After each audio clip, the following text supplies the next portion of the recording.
Welcome to Storyteller Dad's Varied Voices series. These stories are read by both male and female voices, often with unique accents, and will even have stories in other languages, whether you understand or not, but just enjoy the sound of another language.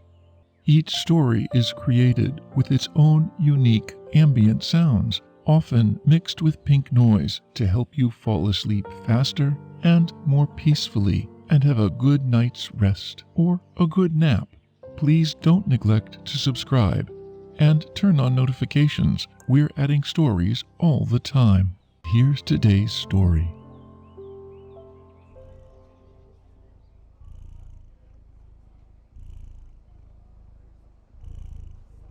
The Whale and the Grasshopper by Seamus O'Brien. When Standish McNeill started talking to his friend Felix O'Dowd as they walked at a leisurely pace towards the town of Castle Gregori on a June morning, what he said was, "The world is a wonderful place when you come to think about it, and Ireland is a wonderful place, and so is America. And though there are lots of places like each other, there's no place like Ballysantamallow. When there's not sunshine there, there's moonshine, and the handsomest women in the world live there, and nowhere else except in Ireland or the churchyards could you find such decent people." "Decency," said Felix, "when you're poor is extravagance, and bad example when you're rich." "And why?" said Standish. "Well," said Felix, "because the poor imitate the rich, and the rich give to the poor, and when the poor give to each other, they have nothing of their own." "That's communism you're talking," said Standish, "and that always comes from education and enlightenment. Sure, if the poor weren't decent, they'd be rich, and if the rich were decent, they'd be poor, and if everyone had a conscience, they'd be less millionaires. 'Tis a poor bird that can't pick for himself." "But suppose a bird had a broken wing and couldn't fly to where the pickings were," said Felix. "Well, then bring the pickings to him. That would be charity." "But charity is decency, and wisdom is holding your tongue when you don't know what you're talking about. If the people of Ballysantamallow are so decent, how is it that there are so many bachelors there? Do you think it right to have all the young women worrying their heads off reading trashy novels and doing all sorts of silly things like fixing their hair in a way that was never intended by nature, and doing so for years and years and having nothing in the end but the trouble of it all? Well, 'tis hard blaming the young men, because every young lady you meet looks better to you than the last, until you meet the next, and so you go on to another until you're so old that no one would marry you at all, unless you had lots of money, a bad liver, and a shaky heart." "An old man without any sense, lots of money, a bad liver, and a shaky heart can always get a young lady to marry him," said Felix, "though rheumatics, gout, and a wooden leg are just as good in such a case." "Every bit," said Standish, "but there's nothing like a weak constitution, a cold climate, and a tendency to pneumonia." "Old men are queer," said Felix. "They are," said Standish, "and if they were all only half as wise as they think they are, then they'd be only young fools in the world. I don't wonder a bit at the suffragettes, and a time will come when we won't know men from women unless someone tells us so. Wisha, 'tis my belief that there will be a great reaction some day, because women will never be able to stand the strain of doing what they please without encountering opposition. When a man falls in love, he falls into trouble likewise, and when a woman isn't in trouble, you may be sure that there's something wrong with her." "Well," said Standish, "I think we will leave the women where the devil left St. Peter." "Where was that?" asked Felix. "Alone," answered Standish. "That would be all very fine if they stayed there," said Felix. "Now," said Standish, As I was talking of me travels in foreign parts, I want to tell you about the morning I walked along the beach at Ballysanta-Mallow, and a warm morning it was, too.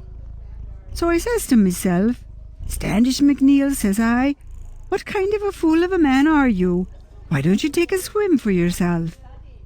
So I did take a swim, and I swam to the rocks where the seals goes to get their photographs taken, and while I was having a rest for myself, I noticed a grasshopper sitting a short distance away, and 'pon me word, but he was the most sorrowful-looking grasshopper I ever saw before or since. Then all of a sudden a monster whale comes up from the sea and lies down beside him and says, "Well," says he, "is that you? Who'd ever think of finding you here? Why, there's nothing strange under the sun but the ways of woman." "'Tis me that's here, then," said the grasshopper. "Me grandmother died last night, and she wasn't insured either. The practice of negligence is the curse of mankind and the root of sorrow," says the whale. "I suppose the poor old soul had her fill of days, and sure we all must die, and 'tis cheaper to be dead than alive at any time. A man never knows that he's dead when he's dead, and he never knows he's alive until he's married." "You're a great one to expatiate on things you know nothing about, like the barbers and the cobblers," said the grasshopper. "I only want to know if you're coming to the funeral tomorrow."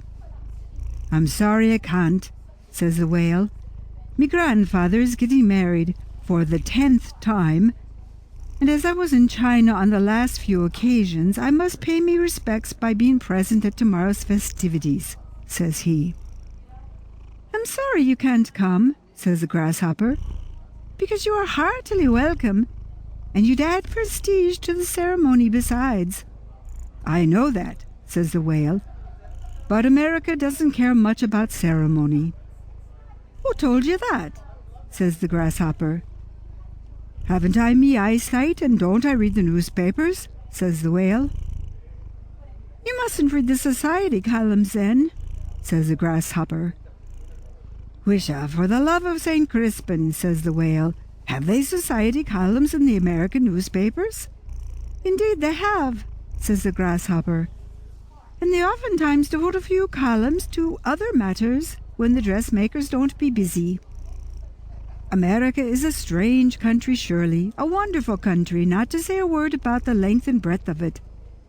I swam around it twice last week without stopping, to try and reduce me weight, and would you believe me that I was tired after the journey? But the change of air only added to me proportions." "That's too bad," said the grasshopper. "Are you an American?" said the whale. "Of course I am," says the grasshopper. "You don't think 'tis the way I'd be born at sea and no nationality at all like yourself. I'm proud of me country." "And why, might I ask?" "Well, don't we produce distinguished Irishmen? Don't we make Americans of the Europeans and Europeans of the Americans?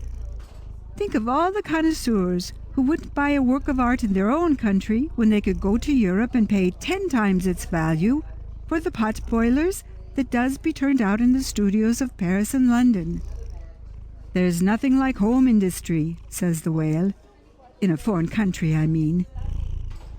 After all, who knows anything about a work of art but the artist?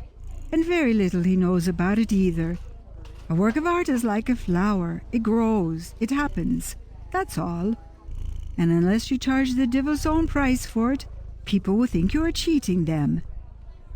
"Wisha, I suppose the best anyone can do is to take all you can get, and if you want to be a philanthropist, give away what you don't want," says the grasshopper.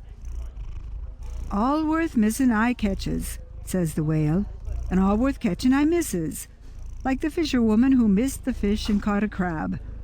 How's things in Europe? I didn't see the papers this morning." "Europe is in a bad way," says the grasshopper.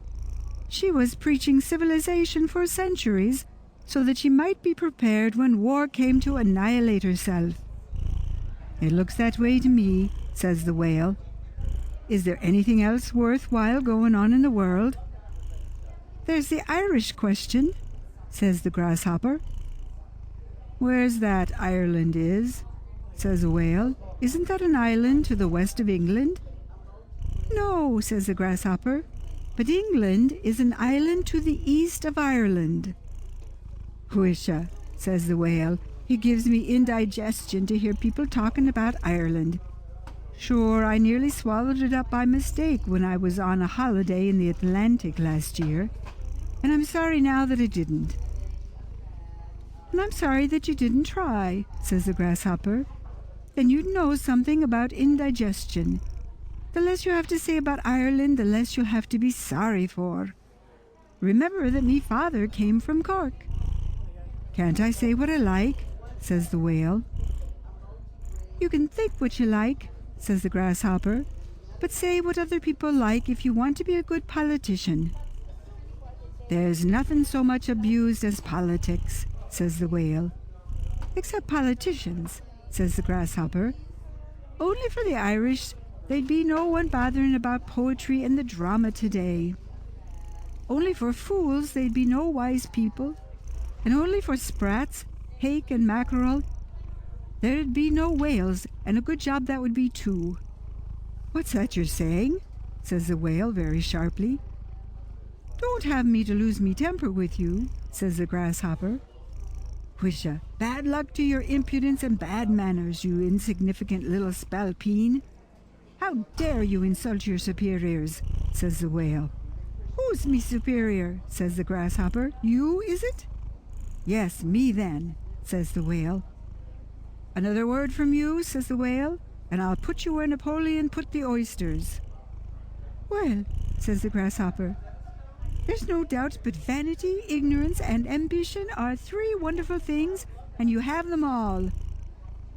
Neither you nor Napoleon nor the Kaiser himself and his 100,000,000 men could do hurt or harm to me. You could have every soldier in the German army, the French army, and the Salvation Army looking for me, and I'd put the Camether on them all. I can't stand this any longer, says the whale.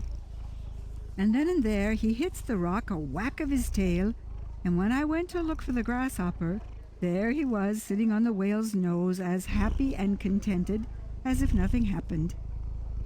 And when he jumped back to the rock again, he says, a little exercise, when 'tis tempered with discretion, never does any harm, but violent exertion is a very foolish thing if you value your health. But it is only people who have no sense, but think they have it all, who make such errors. If I could get a hold of you, says the whale, I'd knock some of the pride out of you. That would be an ungentlemanly way of displaying your displeasure, says the grasshopper. I'd scorn, says he, to use violent means with you, or do you physical injury of any kind. All you want is self-control and a little education. You should know that quantity without quality isn't as good as quality without quantity. Sure, 'tis I'm the fool to be wasting me time listening to the likes of you, says the whale. If any of me family saw me now, I'd never hear the end of it. Indeed, says the grasshopper. No one belonging to me would ever recognize me ever again if they thought I was trying to make a whale behave himself. There would be some excuse for one of my attainments feeling proud, but as for you, and what in the name of nonsense can you do except give old guff out of you? I haven't time to tell you all, says the grasshopper, but to commence with, I can travel all over the world and have the use of trains, steamers, sailing ships, and automobiles, and will never be asked to pay a cent.